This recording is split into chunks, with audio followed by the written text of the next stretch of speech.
तेणु ये जो बंधु परिवार शब्द गीतटी मोर होता जहाँ खोका भाई जो कलम छेड़ते पर जन्म आमको कहीं कहबेनि जे गोटे बिछुआती है भाषा बंचो आम बंचा मुझे मैट्रिक परीक्षा दे सारी से गोटे प्रायश्चित नाटक कली और से नाटक में गीत लिखी पंचम स्कॉलरशिप गली तापर सप्तम स्कॉलरशिप गली तथा भल मार्क रोला मुझे आम बढ़ी गाँव में एत असुविधा है भाई चाकरी कलापर मोर पढ़ा बसुची मो आखिर लुह आस तो संगीत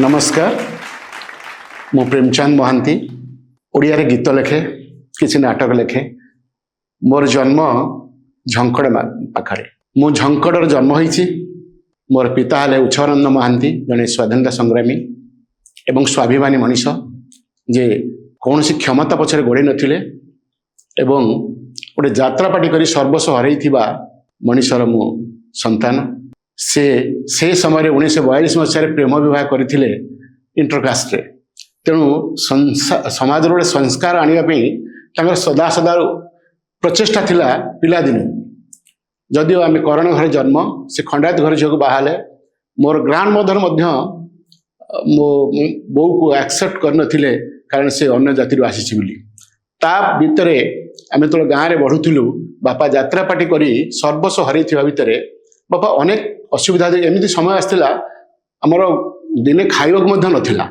बाटी बाटी संपत्ति यात्रापाटी से उभाड़ गोटे थिला बोधई जगतसिंहपुर जिलार एवकार से कटक थिला जगतसिंहपुर जिला बोधई बिली ना उभाड़ यात्रापाटी थिला से नगजपुर थिला बापांकर बंधु थिले पट्टनायक रेवेन्यू मिनिस्टर थिले जे नगजपुर यात्रापाटी बापांकर उभाड़ यात्रापाटी से यात्रापाटी सर्वस्व हरैला पाखापाखि आम सर्वशांत हो गलु बोर समस्त गहना गांठी बापा बिक्री देते से यात्रापाटी किंतु मोर बड़ भाई शरद चंद्र महांती जे ट्रेड यूनियन थे से मैट्रिक पर बोधे 1962 तक बापा आनी कटक छाड़ी से इलेक्ट्रिक डिपार्टमेंट चाकरी करते से ट्यूशन कर रेभेन्सार पाठ पढ़े और आम समस्त सीट लिफ्ट करदे 19 पाखापाखि आम 64 पाखापाखि समस्त धीरे धीरे धीरे धीरे गाँव छाड़ी कटक पढ़ी आसलु मु कटक आग प्रथम रु तृतीय श्रेणी पढ़ी रानीहाटे तापर पढ़ेली गाँव को पुणी से सप्तम जाए पढ़ी सप्तम जाए पढ़ला बेले मु पंचम स्कॉलरशिप जाइली सप्तम स्कॉलरशिप जाइली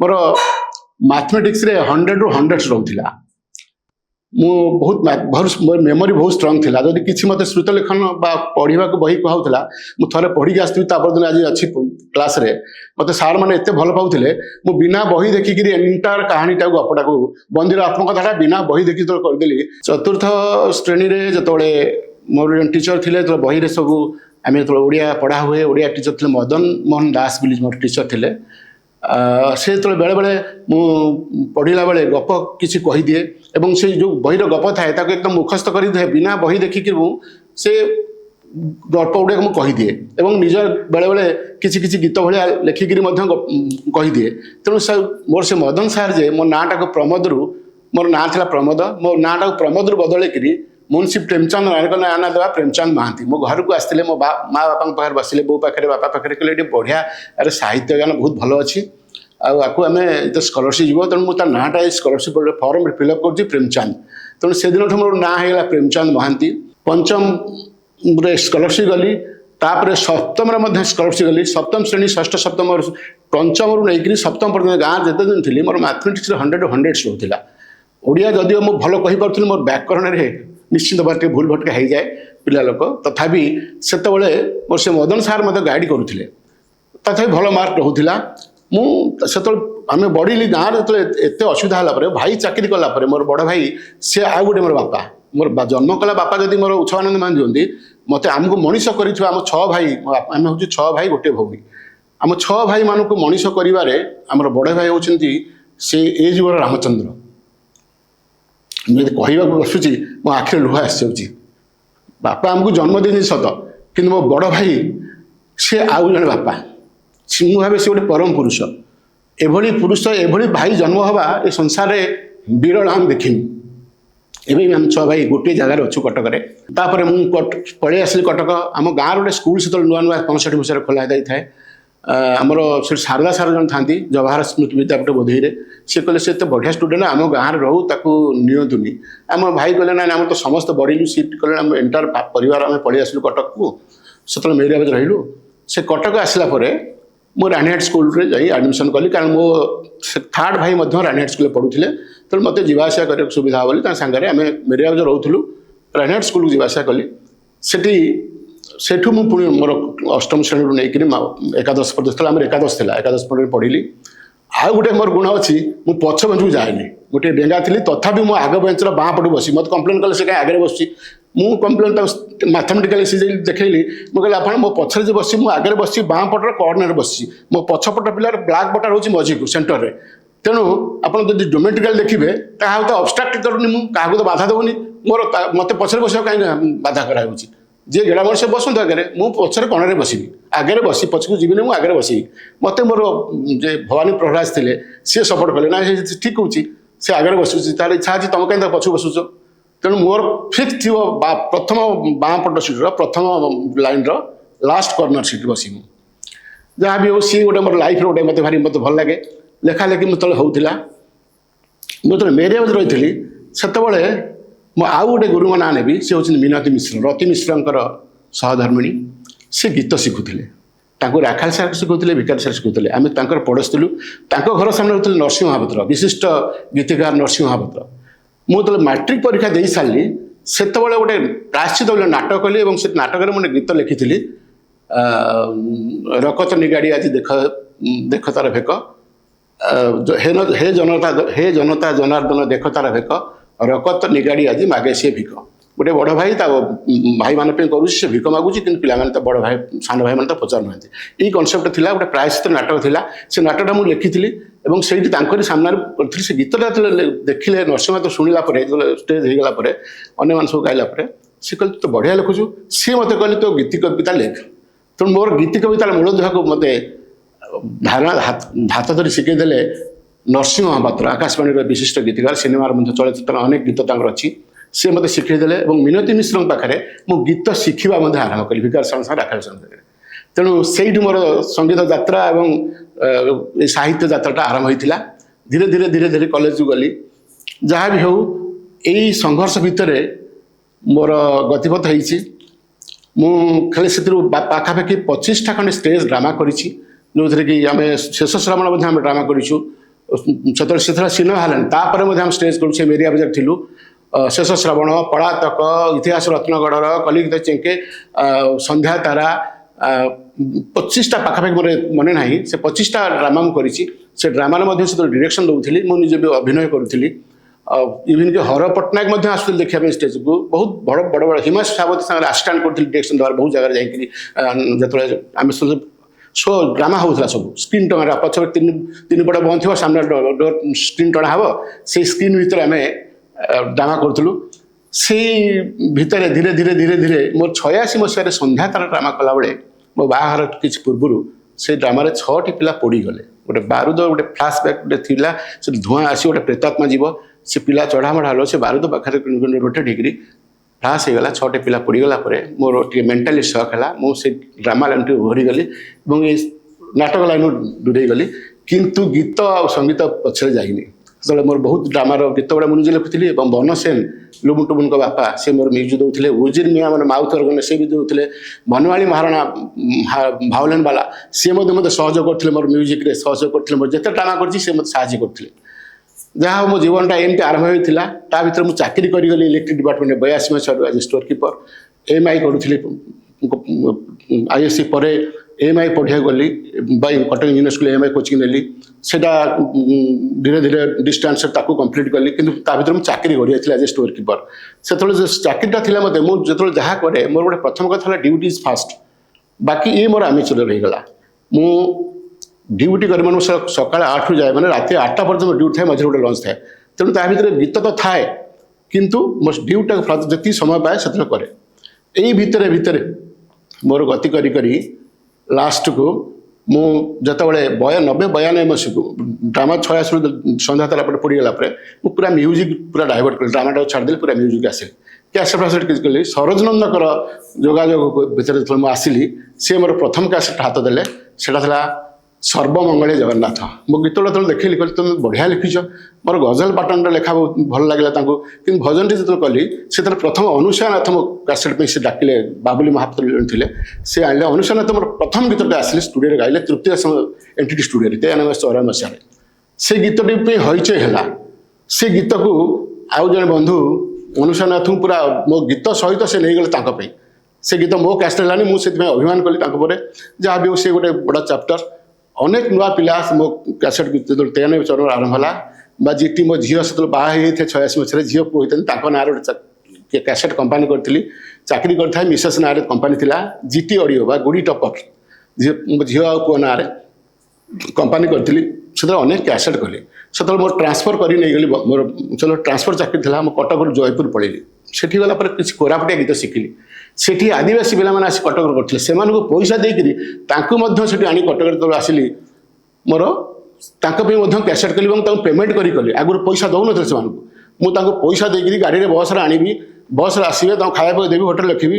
ତା ଭିତରେ ମୋ ସାଙ୍ଗରେ ପଙ୍କଜ ଜାଲ, ଅଭିଜିତ ମଜୁମଦାର, ସରୋଜ ନନ୍ଦ, এইମାନଙ୍କ ସାଙ୍ଗରେ ମୋର ବହୁତ ଗୁଡ଼ିଏ କ୍ୟାସେଟ୍ ମଧ୍ୟ ହେଲା। ପାଖାପାଖି 70-80ଟା କ୍ୟାସେଟ୍ ମୁଁ ସେତେବେଳେ କରିସାରିଥିଲି, 93 ମସିହାରୁ ପାଖାପାଖି 2000 ପର୍ଯ୍ୟନ୍ତ। ଏମିତି ଧୀରେ ଧୀରେ ମୋ କ୍ୟାସେଟ୍ କମାଲି ଚାଲିଲା। ତା ଭିତରେ ମୋର ଜୟପୁର ଟ୍ରାନ୍ସଫର ହେଇଥିଲି, ସେଠି କୋରାପୁଟିଆ କ୍ୟାସେଟ୍ ମଧ୍ୟ 10 ତାର କୋରାପୁଟିଆ ଗୀତ ଲେଖିବା ମଧ୍ୟ ଶିଖିଗଲି। ସେଠି ଶାନ୍ତିରାଜ ଖୋସଲାଙ୍କ ସାଙ୍ଗରେ ମୋର ଦେଖା ହେଲା। ସତ୍ୟ ଅଧିକାରୀ ଯାଉ ଛି ଛି ଚିଲୁନନି, ସିଏ ମୋର କେତେ ଗୁଡ଼ା ଗୀତ କଲେ। ରଜପାନ ଲବଙ୍ଗ ଦିଆଲି ଗୋଟେ ବଢ଼ିଆ ଗୀତ, ଯାହାକୁ ଗୀତା ଦାସ ଗାଇଥିଲେ। ଗୁଡ଼େ ଗୀତ ସେଠି ହେଲା। ଆକାଶବାଣୀରେ ମୋର 95 ମସିହାରେ ମୁଁ ଆକାଶବାଣୀ ମଧ୍ୟ ଆପ୍ରୁଭ୍ ରାଇଟର ଆଜି ହେଇଗଲି। ଆଜି ଆପ୍ରୁଭ୍ ଲିରିସିଷ୍ଟ ଭାବରେ ମୁଁ ଆକାଶବାଣୀରୁ ସ୍ୱୀକୃତି ପ୍ରାପ୍ତ ହେଲି। ତାପରେ ଧୀରେ ଧୀରେ ସଙ୍ଗୀତକୁ ଛାଡ଼ିପାରିଲି ନାହିଁ, ସବୁ ଛାଡ଼ିଲି, ଡ୍ୟୁଟି କଲି। କିନ୍ତୁ ମୋ ଶନିବାର ରବିବାର ଦିନ ନିଶ୍ଚିନ୍ତ ଭାବରେ ମୁଁ ଗୀତ ଭିତରେ ପଶିବି। ମୁଁ 2006 ମସିହାରେ ଆମର କଟକରେ ଗୋଟେ ଇନସିଡେଣ୍ଟ ହେଲା। ଗୋଟେ ଝିଅଟାକୁ ଗୋଟେ ବ୍ଲାକମେଲ୍, ଗୋଟେ ପୁଅ ଲଭ୍ କରି ତାକୁ ତାର ଯେଉଁ ଦେଲା ପରେ ସେ ସୁଇସାଇଡ୍ କରିଦେଲା। ତାକୁ ନେଇକି ମୋ ମନ ଭିତରେ ଗୋଟେ ହେଲା, ଗୋଟେ ଗୀତ ଯେତେବେଳେ ଭଜନ କରିଥିଲି, ସେ ଭଜନ ଭିତରେ ଗୋଟେ କଳିଯୁଗକୁ ନେଇ କରିଥିଲି। ସେ ଗୀତ ଗୋଟେ ସୋସିଆଲ ଡ୍ରାମାରେ କରିଥିଲି, ଶେଷବତୀ ନିବାଦ କଳି। ଏବଂ ତା ଦେହରେ ମୁଁ ଗୋଟେ ସିଡ଼ି ସିନେମା କଲି, ଯାହାର 2.5 ଘଣ୍ଟା ସିନେମା, 8ଟା ଗୀତକୁ ନେଇକରି। ଅଶ୍ରୁ ମୋଚନ ଥିଲେ, ସାତକ ମିଶ୍ର ଥିଲେ, ବିନାୟକ ମିଶ୍ର ଥିଲେ, ଡିସ୍କୋ ରେଡି ଫାଷ୍ଟ, ଆଉ ତ୍ରିପାଠୀ ତାଙ୍କ ନାଁ ଭୁଲିଗଲି, ଡିସ୍କୋ, ବିଶ୍ୱଦୀପ ଦାସ, ରାଓ ଥିଲେ ମଧୁସୂଦନ ରାଓ। ଯେହେତୁ ମୋ ବାପା ଜଣେ ସ୍ପିରିଚୁଆଲ ଲୋକ ଥିଲେ ଏବଂ ସେ ମଧ୍ୟ ଲେଖୁଥିଲେ, ମୋ ବାପାଙ୍କୁ କିଛି ପ୍ରେରଣା ପାଇଥିଲି। ମୁଁ ଏଇ ଗୋଟେ ବଟଙ୍କୁ ନେଇକରି, ବଟ ଯେମିତି ଅକ୍ସିଜେନ୍ ଦେଉଛି, ବଟଙ୍କ ପାଇଁ ଗୋଟେ ମେଳା ବହି ବାପା କରିଥିଲେ।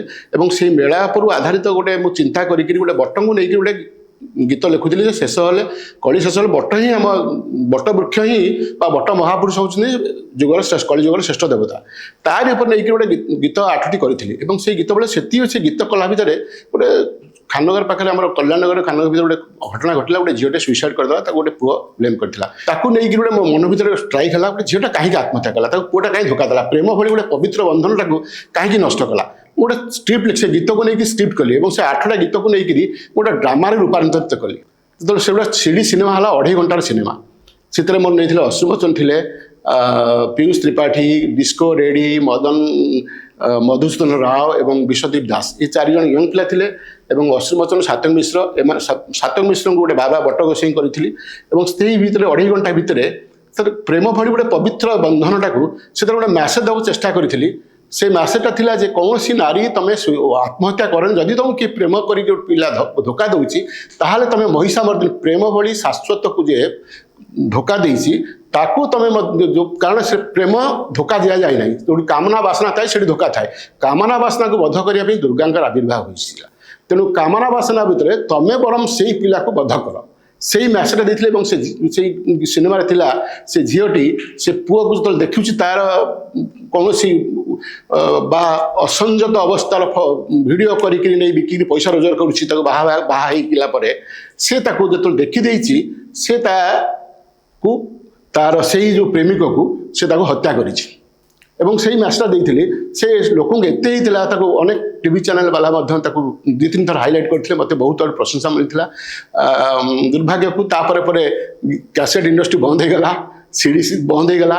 କିନ୍ତୁ पुणी मोर टे ब्रेक हो गला किछ दिन पर जो यूट्यूब आसला एबे मु से गीत भितर मग्न रही आपण हाँ मत अनेक थर हो ट्रेंडी गीत लिखे नहीं जहाँ लिखे टिके जहाँ देखे ताहा ही लिखे जमी कहली जमी खानगर कथाटा मुझे जहाँ देखे अनुभव करे ताहा ही लिखे एवं ओडिया भाषा साहित्य को बंचेला भाया गीत लिखा मुझे सब चेष्टा करी तार माने नुहे जे मल्टी लैंग्वेज हो गले गीतटा खराब हम दैट इज ताप स्वतंत्र लोक अच्छा मु मो हिसाब से मो भाषा को बंचई थी और मो साहित्य थी और मो पाखा आखिर घटुवा कथा को लेकिन जो गीतटी कै मत भल लगे जेहेतु से भिकारी सांग गीत किसी शिखी राखाल सांग शिखी एवं बेले बेले मोर से दुर्भाग्य को हो सौभाग्य को हो किसी गीत कंपोज करुच्ची किसी मो गीत तृतीयेश गाई शेखर घोष गाई सुभाष दास गाई ईरा महांती गाई पमी मिश्र गाई पंकज दाल गाई गीता दास गाई ओडिशार अनेक सुनामधन्य कंठशिल्पी मान गाई ता सत्वे मु केबे निजको प्रचार प्रसार भितर को आगू नहीं ना गोटे थरे आम भुवनेश्वर आसलु गोटे शो स्टेज शो को अक्षयमान सांगे जो फेरिलु सरोज नंदक थिला लिंगराज रथन प्रोग्रामटा से फेरला बेले खोका भाई मत देखी कहते तू एत बढ़िया गीत लुक मत क्या मुझे आपण पाक जावाक मत डर लगे आपण जड़े जड़े एत ज्ञानी गुणी खाली संगीत साहित्य सबुथे से मोटे गीत देखिले से हूँ मोर शेष इच्छा गोटे गीत लिखी से बहुत दिन आगुरी लिखी मो बो गला बेले बंधु परिवार प्रिय परिजन रखी मो छोट कथा लो मरी भी दिन जब मजुई जलिब ए देह पाउंस हेब से पाउंस नहीं बाड़ी रे पकई बिंची दब ता ऊपर लो तुलसी विहन से निश्चय गाईदेवी से गीतर बाड़ी रे पकई फका भाई देखिले कहले बढ़िया है मुझे करी से अनेशत मसीहा कथा से बाड़ी जे कहले बाड़ी नहीं तो बारी कर से राउंड करदे ये पंकज दाल घरे आम बसलु आउ जन अध्यापक सीट थे अरे तू तो तुम डाईटा खेलिले खेला पर मत एत खुशी लगिला मु कहली मु आज धन्य हो गले आम सांग होकर भुवनेश्वर गोटे गाड़ी फेरिलु मो जीवनटा धन्य हो गली डरिकी जाए कहीं एक्चुअली पाखे जी ज्ञान अच्छी ओडिशा बोधे से भली कलाकार जन्म होगापी आहरी 100 कि 500 वर्ष दरकार हो पारे जेमती ज्ञान सेमती साहित्य सेमती संगीत सेमती कंठ मोर दुर्भाग्य से गाई पारे से गीतटा जो गाया निजे स्वर करी जगजीवन पण्डा भी गोटे जन पिला यंग पिला गाइला से जो गाइला यूट्यूब में छाड़लु बंधु परिवार मो प्रिय परिजन रखिब मो छोट कथा लो मरी बीजे दिन जेबे मो जुई जलिब ए देह पाउंस हेब से पाउंस ने बारी रे पके बिंची देव ताऊ परेलो तुलसी विहान बंधु परिवार मो प्रिय परिजन ये गीत अच्छी कहीं तुलसी पत्र दुई पत्र बास रूप बदली जीव बासना बदली जीव तेणु जदि चरित्र से भली चरित्र हो गोटे तुलसी भाया चरित्र मोर नेक्स्ट जन्म आसो ताठू मोर भाग्य कौन अच्छी यहीटा थी मोर जगन्नाथ महार अली से गीतटी जो मोर रिलीज है बोधे शह शह फोन कॉल पाई पूरी आरंभ करी मो यूट्यूब चैनल गोटे golden moon recording YouTube channel अच्छी पकई किंतु तपु मिश्र तो चलीगले से दल से जगजन पंडा फोन कले कहले एत सुंदर से गीत होती पुरी तो शह शह फोन आसला मत मो से गीतर बहुत प्रकार प्रशंसा पाई साउंटी जगजीवन पंडा धन्यवाद से गीतटा से जो भली खोका भाई गाई था से गाई पारे चलीगल मोर आर्थिक असुविधा से गीतटा करें ना कारण जेहेतु मो निजर कंपानी थी जमी मो निज कंपानी करने चाहूँगी आ देवी नहीं बोली तेणु से सुजोगटा मोर हाथ छड़ा होगा